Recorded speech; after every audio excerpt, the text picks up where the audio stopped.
Hello guys, welcome to the It's APS where a mind meets the science. So our today's topic is ISRO's future satellite launch, which is expected to launch in November 7, 2020.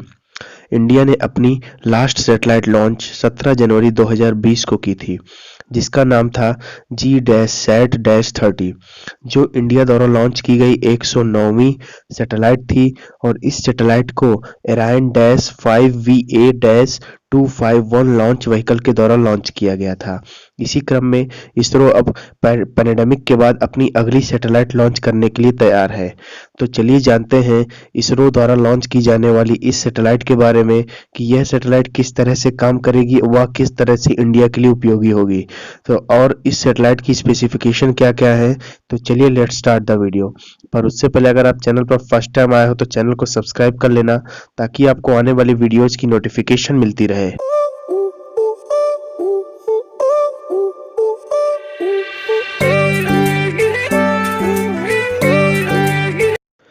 भारतीय अंतरिक्ष अनुसंधान संगठन इसरो आने वाले 7 नवंबर 2020 को आंध्र प्रदेश के श्रीहरिकोटा स्थित सतीश धवन अंतरिक्ष केंद्र से PSLV C-49 के द्वारा प्राथमिक उपग्रह के तौर पर अर्थ ऑब्जर्वेशन सैटेलाइट EOS-01 और 9 कस्टमर सैटेलाइट्स का प्रक्षेपण करेगा।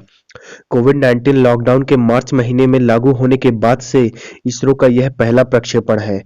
इसरो के अध्यक्ष के सिवन ने जून महीने में यह सूचित किया था कि इस साल लॉन्च होने में कम से कम 10 अंतरिक्ष अभियान लॉकडाउन के कारण गड़बड़ा गए हैं।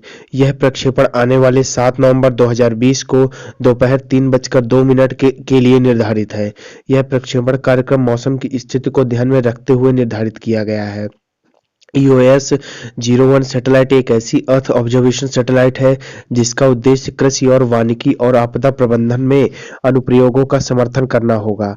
इसरो अपने इस प्राथमिक उपग्रह के साथ new space India limited NSIL के साथ एक वाणिज्यिक समझौते के तहत 9 कस्टमर सैटेलाइट्स को भी लॉन्च करेगा।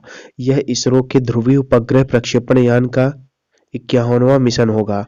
इस लॉन्च के लिए लॉन्च व्यूइंग गैलरी बंद कर दी जाएगी और कोविड-19 महामारी के सख्त मानदंडों के मद्देनजर लॉन्च सेंटर पर मीडिया कर्मियों के लिए कोई व्यवस्था नहीं की जाएगी।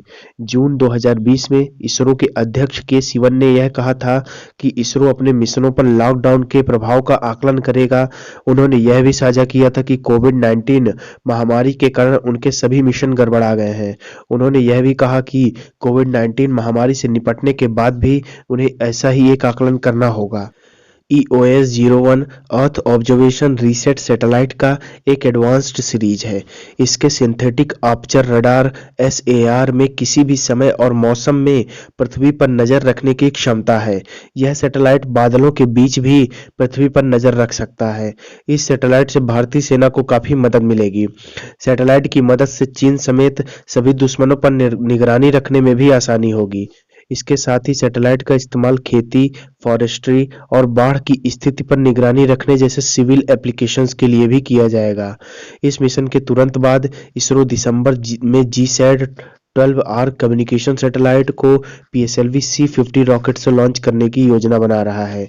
इसरो ने 11 दिसंबर 2019 को RISAT-2B-R1 लॉन्च किया था। इसे PSLV C-48 की मदद से लॉन्च किया गया था।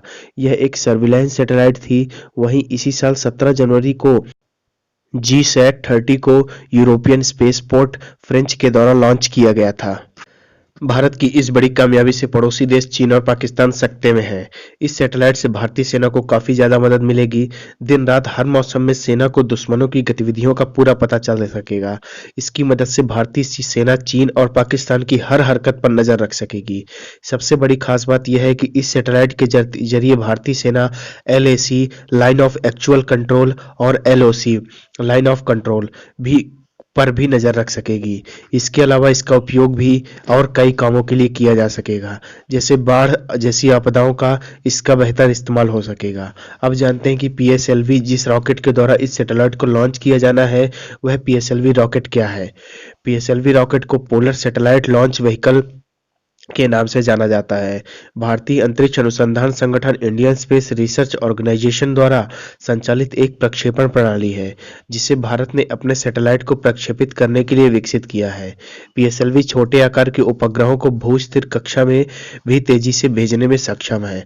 अब तक पीएसएलवी की सहायता से इसरो ने 70 से अधिक अंतरिक्ष यानों को विभिन्न कक्षाओं में प्रक्षेपित किया है।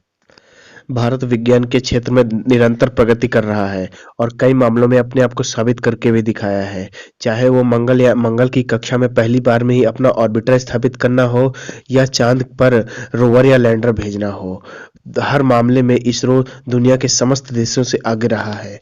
दुनिया के किसी भी विकसित देश से वह पीछे नहीं है। अब कई देश भारत के प्रक्षेपण यान से अपने उपग्रहों को अंतरिक्ष में भेजने में लगे हैं। इनमें ऐसे देश भी शामिल हैं जिनके पास उपग्रह प्रक्षेपण की उन्नत तकनीकी है। भारत द्वारा एक साथ 104 उपग्रहों का प्रक्षेपण इस बात का ज्वलंत उदाहरण है। इसी तरह उपग्रह प्रक्षेपण कारोबार में भारत तेजी से आगे बढ़ रहा है। इसी प्रगति की एक उल्लेखनीय उपलब्धि मिशन शक्ति है। इसरो के अध्यक्ष के सिवन कहते हैं कि पीएसएलवी की भार ले जाने की क्षमता 860 किलोग्राम से बढ़कर 1.9 टन हो गई है। अब तक यह 52.7 टन किलोग्राम भार ले जा चुका है। इसमें 17% ग्राहक उपग्रह थे। उन्होंने वैज्ञानिकों की प्रशंसा करते हुए कहा कि मिशन को बड़ी सफलता वैज्ञानिकों का कारण ही मिलती है। इसरो प्रमुख ने भविष्य के मिशनों को लेकर विश्वास जताया कि इसरो की टीम हमेशा की तरह बड़ी सफलता हासिल करेगी। तो अगर आपको ये वीडियो पसंद आई है तो लाइक कीजिए, शेयर कीजिए, कमेंट्स करिए और चैनल को सब्सक्राइब कर लीजिए ताकि आपको आने वाली ऐसे ही इंटरेस्टिंग और साइंस रिलेटेड वीडियोस की नोटिफिकेशन मिलती रहे।